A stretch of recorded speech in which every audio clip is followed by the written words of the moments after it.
ವಿಚಾರದಲ್ಲಿ ನಿಮಗೆ bottom of the deck ಬಂದಿರುವಂತಹದ್ದು ಇಂಪ್ರೆಸ್ ಕಾರ್ಡ್ ಬಂದಿದೆ. ಸೊ ಇಂಪ್ರೆಸ್ ಕಾರ್ಡ್ ಏನನ್ನು ರೆಪ್ರೆಸೆಂಟ್ ಮಾಡುತ್ತೆ? ಕೆಲವೊಂದು ರೀತಿಯ ನಿಮ್ಮ ಲವ್ ಲೈಫಿನ ವಿಚಾರದಲ್ಲಿ ಶಾಂತವಾಗಿರ್ಬೇಕು, ಸಮಾಧಾನವಾಗಿರ್ಬೇಕು, ಒಂದು ಪ್ರೀತಿ ಇರಬೇಕು ಅನ್ನುವಂತಹದ್ದು, ಮತ್ತೆ ಒಂದು ಸ್ಟೇಬಲ್ ಆಗಿರ್ಬೇಕು ಅನ್ನುವಂತಹ ರೀತಿಯಲ್ಲಿ ನೀವು ಆಲೋಚನೆಯನ್ನು ಮಾಡ್ತಾ ಇರುವಂತಹದ್ದು ಬಾಟಮ್ ಆಫ್ ದ ಡೆಕ್ ಅಲ್ಲಿ ರೆಪ್ರೆಸೆಂಟ್ ಆಗ್ತದೆ. ಲೈಫಿನ ವಿಚಾರದಲ್ಲಿ ನಿಮ್ಮ ಪಾಸ್ಟಿನಲ್ಲಿ ಕೆಲವೊಂದು ರೀತಿಯ ಕೆಲವೊಬ್ಬರಿಗೆ ಸೋಲ್ಮೇಟ್ ಕನೆಕ್ಷನ್ ಅನ್ನ ರೆಪ್ರೆಸೆಂಟ್ ಮಾಡ್ತಾ ಇದೆ ಕೆಲವೊಬ್ಬರಿಗೆ. ಓಕೆನಾ? ನಿಮ್ಮ ಪ್ರೀತಿಯಲ್ಲಿ ಒಂದು ರೀತಿಯ ಬಾಂಡೇಜ್ ಇರುವಂತಹದ್ದು ರೆಪ್ರೆಸೆಂಟ್ ಆಗ್ತಾ ಇದೆ. ಹಾರ್ಮೋನಿಗಳು ಇರುವಂತಹದ್ದು ರೆಪ್ರೆಸೆಂಟ್ ಆಗ್ತದೆ ಕೆಲವೊಬ್ಬರಿಗೆ. ಓಕೆನಾ?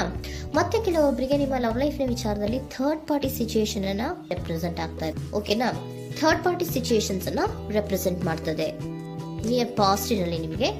ನೆಕ್ಸ್ಟ್ ಕಾರ್ಡ್ ಬಂದಿರುವಂತಹದ್ದು ಪೇಜ್ ಆಫ್ ಸೋರ್ಟ್ಸ್ ಬಂದಿದೆ. ಥರ್ಡ್ ಕಾರ್ಡ್ ಬಂದಿರುವಂತಹದ್ದು ಯಾವುದು? ನಿಮಗೆ ಪೇಜ್ ಆಫ್ ಸೋರ್ಟ್ಸ್ ಬಂದಿದೆ. ಸೊ ಕ್ಯೂರಿಯಾಸಿಟಿ ಇದ್ದಂತಹ, ನಿಮ್ಮ ಲವ್ ಲೈಫಿನ ವಿಚಾರದಲ್ಲಿ ಒಂದು ಕ್ಯೂರಿಯಾಸಿಟಿ ಇದ್ದಂತಹ, ಒಂದು ರೀತಿಯ ಬಾಂಡೇಜ್ ಇದ್ದಂತಹ, ಸ್ವಲ್ಪ ನೀವು ಮಾತಾಡಿರುವಂತಹ ಸಾಧ್ಯತೆಗಳು ರೀಸೆಂಟ್ ಪಾಸ್ಟಿನಲ್ಲಿ ರೆಪ್ರೆಸೆಂಟ್ ಆಗ್ತಾ ಇದೆ. ಸೊ ನಿಮ್ಮ ಲವ್ ಲೈಫಿನ ವಿಚಾರವಾಗಿ ಒಂದು ರೀತಿಯ ಬಾಂಡೇಜ್ ಇರುವಂತಹದ್ದು, ನೀವು ಕೆಲವೊಬ್ಬರಿಗೆ ಥರ್ಡ್ ಪಾರ್ಟಿ ಸಿಚುಯೇಷನ್ ಮತ್ತೆ ಕೆಲವೊಬ್ಬರಿಗೆ ಸೋಲ್ಮೇಟ್ ಕನೆಕ್ಷನ್ ಅನ್ನ ರೆಪ್ರೆಸೆಂಟ್ ಮಾಡ್ತಾ ಇದೆ. ಮತ್ತೆ ನಿಮ್ಮ ಲವ್ ಲೈಫಿನ ವಿಚಾರದಲ್ಲಿ ನೀವು ಮಾತಾಡಿರುವಂತಹದ್ದು ಕೂಡ ಕೆಲವೊಂದು ರೀತಿಯ ಮಾತುಕತೆಗಳ ಆಡಿರುವಂತಹದ್ದು, ಹೊಸ ಐಡಿಯಾಗಳನ್ನ ಮಾಡಿರುವಂತಹದ್ದು ಇಲ್ಲಿ ರೆಪ್ರೆಸೆಂಟ್ ಆಗ್ತದೆ. ಮೇ ಬಿ ನೀವು ಫ್ರೆಂಡ್ಸ್ ಗಳ ಮೂಲಕ ನೀವು ನಿಮ್ಮ ಪರ್ಸನ್ ಅನ್ನ ಭೇಟಿಯಾಗಿರಬಹುದು. ಯಾವುದೋ ಕೆಲವೊಂದು ಫಂಕ್ಷನ್ ಗಳಲ್ಲಿ ನೀವು ನಿಮ್ಮ ಪರ್ಸನ್ ಅನ್ನ ಭೇಟಿಯಾಗಿರುವಂತಹ ಸಾಧ್ಯತೆಗಳು ಇದೆ ಅನ್ನೋದನ್ನ ನಿಮ್ಮ ಪಾಸ್ಟ್ ನಲ್ಲಿ ರೆಪ್ರೆಸೆಂಟ್ ಮಾಡ್ತಾ ಇದೆ. ನೆಕ್ಸ್ಟ್, ಅಟ್ ಪ್ರೆಸೆಂಟ್ ನಲ್ಲಿ ಯಾಕೋ ನಿಮ್ಮ ಲವ್ ಲೈಫಿನ ವಿಚಾರದಲ್ಲಿ ಫೀಲಿಂಗ್ ಲೆಫ್ಟ್ ಔಟ್ ಆಗಿರುವಂತಹ ಸಾಧ್ಯತೆಗಳು ರೆಪ್ರೆಸೆಂಟ್ ಆಗ್ತಾ ಇದೆ. ಅಟ್ ಪ್ರೆಸೆಂಟ್ ನಲ್ಲಿ ಯಾಕೋ ಕೆಲವೊಂದು ರೀತಿಯ ಚಿಂತೆಗಳಿರುವಂತಹದ್ದು, ವರೀಸ್ಗಳಿರುವಂತಹದ್ದು, ಬೇಜಾರಿನಲ್ಲಿ ನಿಮ್ಮ ಲವ್ ಲೈಫಿನ ವಿಚಾರದಲ್ಲಿ ಇರುವಂತಹದ್ದು ರೆಪ್ರೆಸೆಂಟ್ ಆಗ್ತಾ ಇದೆ. ಯಾಕೆ ಅಂದ್ರೆ ನಿಮ್ಮ ಲವ್ ಲೈಫಿನ ವಿಚಾರವಾಗಿ ಕೆಲವೊಂದು ರೀತಿಯ ಬದಲಾವಣೆಗಳಾಗ್ತಾ ಇರುವಂತಹದ್ದು ರೆಪ್ರೆಸೆಂಟ್ ಆಗ್ತಾ ಇದೆ. ಯಾಕೋ ಕೆಲವೊಂದು ಚೇಂಜಸ್ಗಳಾಗ್ತಾ ಇರೋದ್ರಿಂದ ನೀವು ಬೇಜಾರಿನಲ್ಲಿ ಇರುವಂತಹದ್ದು. ನಿಮ್ಮ ಲವ್ ಲೈಫಿನ ವಿಚಾರವಾಗಿ ಯಾಕೋ ಪರಿಸ್ಥಿತಿಗಳು ಅಷ್ಟು ಚೆನ್ನಾಗಿಲ್ಲದೆ ಇರುವಂತಹದ್ದು ರೆಪ್ರೆಸೆಂಟ್ ಆಗ್ತಾ ಇದೆ. ಯಾಕೋ ಕೆಲವು ಬದಲಾವಣೆಗಳು, ಚೇಂಜಸ್ಗಳು ಆವಾಗಿಂದ ಆವಾಗಲೇ ಆಗ್ತಾ ಇರುವಂತಹದ್ರಿಂದ ನಿಮಗೆ ಬೇಜಾರಾಗಿರುವಂತಹದ್ದು ರೆಪ್ರೆಸೆಂಟ್ ಆಗ್ತಾ ಇರೋದು.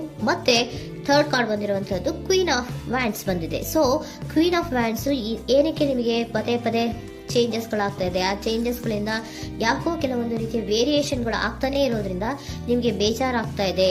ಸೊ ಅದಕ್ಕೋಸ್ಕರ ನೀವೇನ್ ಮಾಡ್ತೀರಾ? ಬಹಳ ಧೈರ್ಯವಾಗಿ ಕೆಲವೊಂದು ನಿರ್ಣಯಗಳನ್ನ ಮಾಡುವಂತಹ ಸಾಧ್ಯತೆಗಳು ಅಟ್ ಪ್ರೆಸೆಂಟ್ ನಲ್ಲಿ ರೆಪ್ರೆಸೆಂಟ್ ಆಗ್ತಾ ಇದೆ. ಬಹಳಷ್ಟು ಧೈರ್ಯದಿಂದ ಇಂಡಿಪೆಂಡೆಂಟ್ ಆಗಿ ಕೆಲವೊಂದು ನಿರ್ಣಯಗಳನ್ನ ಮಾಡಬೇಕು ಅನ್ನುವಂತಹ ಆಲೋಚನೆಗಳನ್ನ ಮಾಡ್ತಾ ಇರುವಂತಹದ್ದು ರೆಪ್ರೆಸೆಂಟ್ ಆಗ್ತಾ ಇದೆ. ಯಾಕೆ ಅಂದ್ರೆ ಆವಾಗಿನಾಗೆ ನಿಮ್ಮ ಲವ್ ಲೈಫಿನ ವಿಚಾರದಲ್ಲಿ ತುಂಬಾ ಏರುಪೇರುಗಳಾಗ್ತಾ ಇರೋದ್ರಿಂದ ಆ ವಿಚಾರದಲ್ಲಿ ಸ್ವಲ್ಪ ಬೇಜಾರುಗಳು ಇರುವಂತದ್ದು ರೆಪ್ರೆಸೆಂಟ್ ಆಗ್ತದೆ. ಇನ್ ಇಮಿಡಿಯೇಟ್ ಫ್ಯೂಚರಿನಲ್ಲಿ ಯಾಕೋ ನೀವು ಕೆಲವೊಂದು ವಿಚಾರಗಳಲ್ಲಿ ನೋಡಿ ಆತಂಕ ಪಡ್ತಾ ಇರುವಂತಹ, ಎಗೇನ್ ಬೇಜಾರನ್ನ ಪಡ್ತಾ ಇರುವಂತಹದ್ದು, ನಿದ್ರಾಹೀನತೆಯನ್ನ ಮಾಡ್ಕೋತಾ ಇರುವಂತಹದ್ದು, ಸ್ಟ್ರೆಸ್ಸಿನಲ್ಲಿ ಇರುವಂತಹದ್ದು ರೆಪ್ರೆಸೆಂಟ್ ಆಗ್ತಾ ಇದೆ.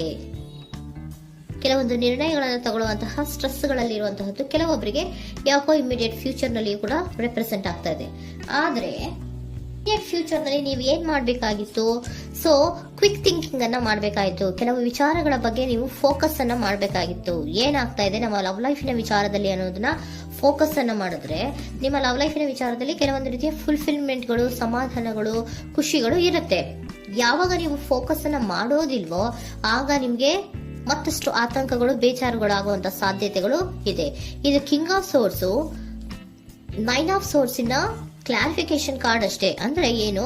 ನೀವು ಕೆಲವೊಂದು ವಿಚಾರಗಳಲ್ಲಿ ಫೋಕಸ್ ಅನ್ನ ಮಾಡಬೇಕು. ಲವ್ ಲೈಫಿನ ವಿಚಾರಗಳಲ್ಲಿ ಫೋಕಸ್ ಅನ್ನ ಮಾಡಿ ಕೆಲವೊಂದು ರೀತಿಯ ಆಕ್ಷನ್ಸ್ ಗಳನ್ನ ತಗೊಂಡ್ರೆ ಫುಲ್ಫಿಲ್ಮೆಂಟ್ ಗಳಾಗುವಂತಹ, ಸಮಾಧಾನಗಳಾಗುವಂತಹ, ಖುಷಿಗಳಾಗುವಂತಹ ಸಾಧ್ಯತೆಗಳು ಇದೆ.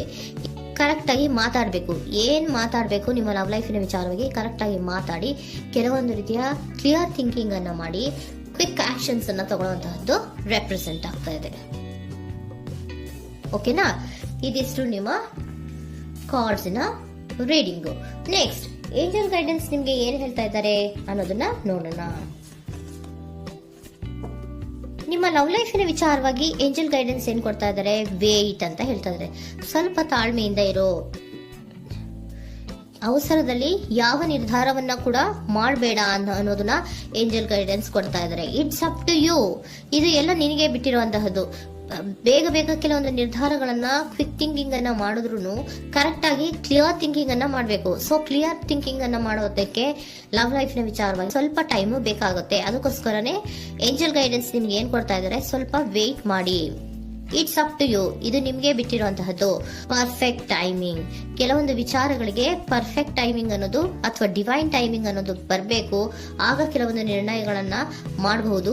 ಸ್ವಲ್ಪ ನೀವು ಈಗ ಯಾವುದೇ ರೀತಿಯ ಅವಸರದ ನಿರ್ಧಾರಗಳನ್ನು ಮಾಡೋದು ಬೇಡ ಅಂತ ಹೇಳ್ತಾ ಇದ್ದಾರೆ. ಓಕೆ, ಸರೆಂಡರ್ ಕಾರ್ಡ್ ಏನ್ ಹೇಳ್ತಾ ಇದ್ದಾರೆ ಅನ್ನೋದನ್ನ ನೋಡೋಣ. So surrender frustration doesn't open any doors. The key to resolving a dilemma, dissolving a block, is to take a breath, center yourself and regroup, so may approach the situation more calmly.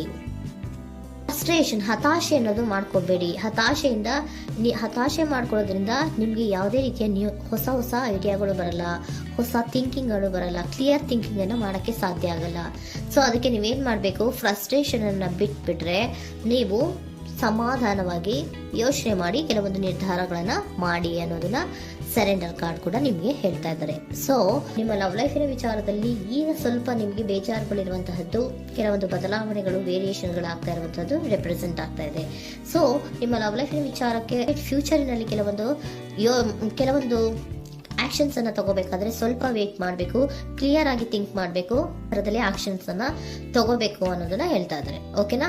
ಆಗ ಮಾತ್ರ ನಿಮ್ಗೆ ನಿಮ್ಮ ಎನರ್ಜಿಯಲ್ಲಿ ಏನ್ ಶಾಂತತೆ ಬರಬೇಕು ಅಂತ ಹೇಳ್ತೀರಲ್ಲ, ಆ ಶಾಂತತೆ ಏನ್ ಬರಬೇಕು, ಲವ್ ಲೈಫಿನ ವಿಚಾರವಾಗಿ ಶಾಂತತೆ ಯಾವಾಗ ಬರುತ್ತೆ ಅಂದ್ರೆ ನೀವು ಕ್ಲಿಯರ್ ಥಿಂಕಿಂಗ್ ಅನ್ನ ಮಾಡಿದಾಗ ಮಾತ್ರ ಬರುವಂತಹದ್ದು ಅನ್ನೋದು ಕಾರ್ಡ್ಸ್ ಗಳಲ್ಲಿ ರೆಪ್ರೆಸೆಂಟ್ ಆಗ್ತದೆ.